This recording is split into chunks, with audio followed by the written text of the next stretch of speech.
Hello everyone, so welcome back to my YouTube channel science की पाठशाला with प्रिया। तो कैसे हैं आप सब?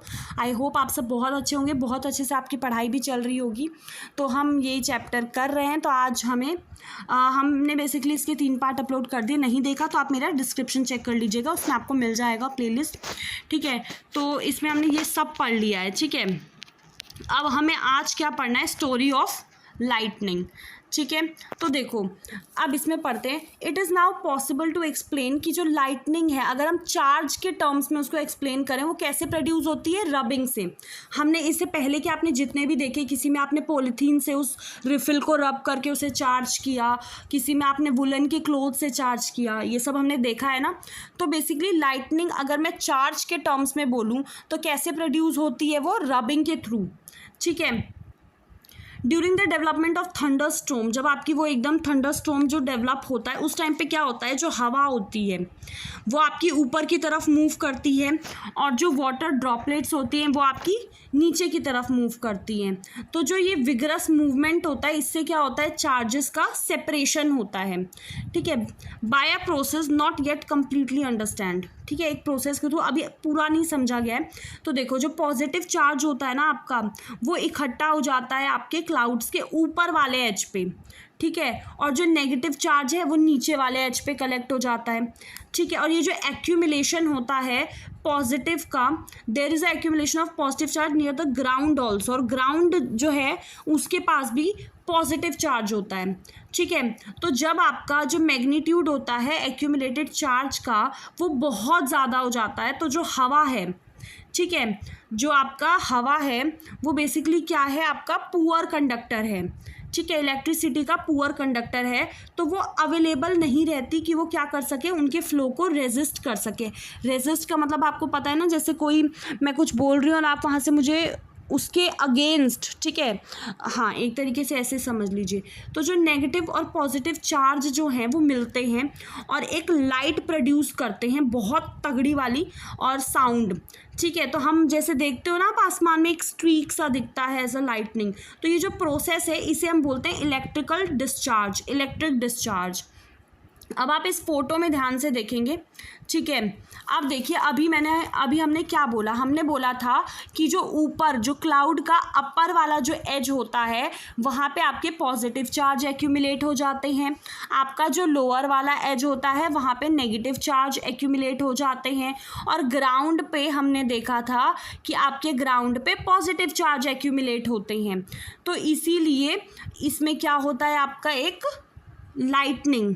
ठीक है, अब इसके बाद देखो, तो जो प्रोसेस होता है ना ऑफ इलेक्ट्रिक डिस्चार्ज, वो आपका 2 या उससे ज़्यादा क्लाउड के बीच में हो सकता है, या फिर क्लाउड और अर्थ के बीच में भी हो सकता है। ठीक है, today we need not to get frightened. ठीक है, हमें डरने की ज़रूरत नहीं है। जैसे हमारे जो पूर्वज होते थे, हमारे जो एंसेस्टर होते थे, वो डरा करते थे लाइटनिंग से। ठीक है, लेकिन अब हमें फिनोमिना पता है। ठीक है, तो हमें डरने की ज़रूरत नहीं है। ठीक है, साइंटिस्ट जो हैं वो बहुत कोशिश कर रहे हैं अब इस फील्ड में, जो ये है, इस चीज़ को समझने के लिए। ठीक है, हालांकि जो लाइटनिंग स्ट्राइक है उससे पता है लॉस बहुत ज़्यादा होता है, लाइफ, प्रॉपर्टी, बहुत कुछ नुकसान होता है उससे। तो इसीलिए ना आपको अपने आप को बचाने के लिए जो नेसेसरी चीज़ें हैं वो आपको करनी चाहिए। अब सबसे पहले 12.6 पे देख लेते हैं, ये क्या है? Lightning safety. अब जब आपका लाइटनिंग या फिर थंडर स्टॉर्म, तो आपको क्या करना है? आपको ओपन प्लेस आपके लिए सेफ़ नहीं है। ठीक है, क्योंकि कहीं से भी कुछ गिर सकता है, कहीं से भी आपके ऊपर कुछ बिजली कड़क रही है, बहुत ज़्यादा वो हो रहा है, तो आपको क्या करना है? उसमें आपको बाहर नहीं रहना। ठीक है, क्योंकि ओपन प्लेस आपके लिए ख़तरनाक हो सकती है। Hearing thunder is an alert to rush to a safer place. जैसे ही आपको कुछ गड़गड़ाहट की आवाज़ सुनाई देती है ना, तो आपको क्या करना है? एक चेतावनी समझिए इसको, एक अलर्ट के तौर पे लेना है, और आपको जल्दी से सेफ जगह पे जाना है। After hearing the last thunder wait for some time. ठीक है, मतलब जब आप आखिरी थंडर सुने तो कुछ टाइम तक आप वेट कीजिए, उसके बाद आप बाहर आइएगा, ठीक है। फाइंडिंग अ सेफ प्लेस, अब देखो आपका घर हो गया, कोई बिल्डिंग हो गई, वो आपके लिए सेफ प्लेस है। और अगर आप कार में से ट्रैवल कर रहे हैं या फिर बस से ट्रैवल कर रहे हैं तो आप उसके अंदर सेफ हैं, इनसाइड द विंडो। आपको क्या करना है, विंडो और डोर्स जो है ना उस गाड़ी का या जो व्हीकल में आप बैठे हैं उसको बंद कर लेना है। अब थंडरस्टॉर्म के दौरान आपको क्या करना है और क्या नहीं करना। डूज मतलब आपको क्या करना चाहिए और डोंट मतलब जो आपको नहीं करना चाहिए।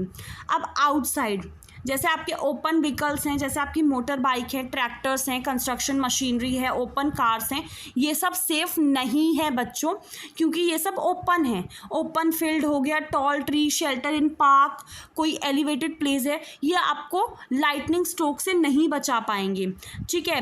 Carrying an umbrella is not at all a good idea, ठीक है। जब कोई बिजली कड़क रही है और आप अम्ब्रेला लेके घूम रहे हैं तो ये कोई भी अच्छा आइडिया नहीं है, ठीक है। अगर आप फॉरेस्ट में take shelter under shorter tree, जो छोटे छोटे पेड़ हैं ना उनसे, उनके नीचे आप वो ले सकते हैं शेल्टर। अगर शेल्टर अवेलेबल नहीं है तो आपको क्या करना है, और आप देखो शेल्टर अवेलेबल नहीं है और आप किसी ओपन जगह पे है तो आपको ना पेड़ से थोड़ा दूर रहना है। Stay far away from all trees, stay away from poles, और मेटल ऑब्जेक्ट से आपको दूर रहना है। कोई बिजली का तार, कोई पोल या मेटल कोई ऑब्जेक्ट है उससे दूर रहिए। Don't lie on the ground, ठीक है। ग्राउंड पे भी आपको बैठने की या उसकी ज़रूरत नहीं है। Instead squat low on the ground, ठीक है।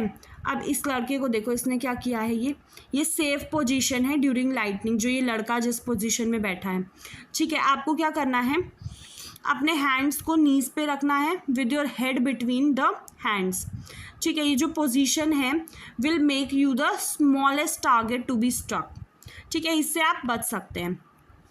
अब ये तो हमने देख लिया जब आप घर से बाहर हैं, मतलब जब आप बाहर हैं, आउटसाइड हैं। अगर आप घर के अंदर हैं, इनसाइड द हाउस, तो लाइटनिंग जो है can strike telephone cords, electric wire, metal pipe, ठीक है। क्योंकि अभी हमने देखा था ना कि मेटल आपका बहुत अच्छा कंडक्टर होता है ना। तो थंडरस्टॉर्म के दौरान कांटेक्ट इन सब से आपको अवॉइड करना है, किसी भी लोहे की चीज़ से, ये सब आपको कांटेक्ट को अवॉइड करना है, ठीक है। It is safer to use mobile phone, या फिर जो कॉर्डलेस फ़ोन्स होते हैं ना उनको आप यूज़ कर सकते हैं। हालांकि it is not wise to call up a person जो आपका फ़ोन उठा रहा है थ्रू वायर्ड फ़ोन, ठीक है। बाथिंग को आपको अवॉइड करना चाहिए जब थंडरस्टॉर्म है, क्योंकि आप अवॉइड करना है आपको कांटेक्ट विद रनिंग वाटर, जो पानी है उसके कांटेक्ट में नहीं आना है। जो अभी बह रहा है पानी, रनिंग वाटर के कांटेक्ट में आपको नहीं आना है। जो आपके इलेक्ट्रिकल अप्लायंसेज है, कंप्यूटर, टीवी, इनको अनप्लग्ड कर दीजिए आप सबसे पहले, ठीक है। और electrical lights can remain on, क्योंकि उससे कुछ आपको हार्म नहीं होगा, ठीक है। तो ये इतना हमने पढ़ लिया। अब ये जो लाइटनिंग कंडक्टर्स है ये हम नेक्स्ट क्लास में देखेंगे। So thank you so much, तब तक के लिए अपना ध्यान रखिएगा, बाय।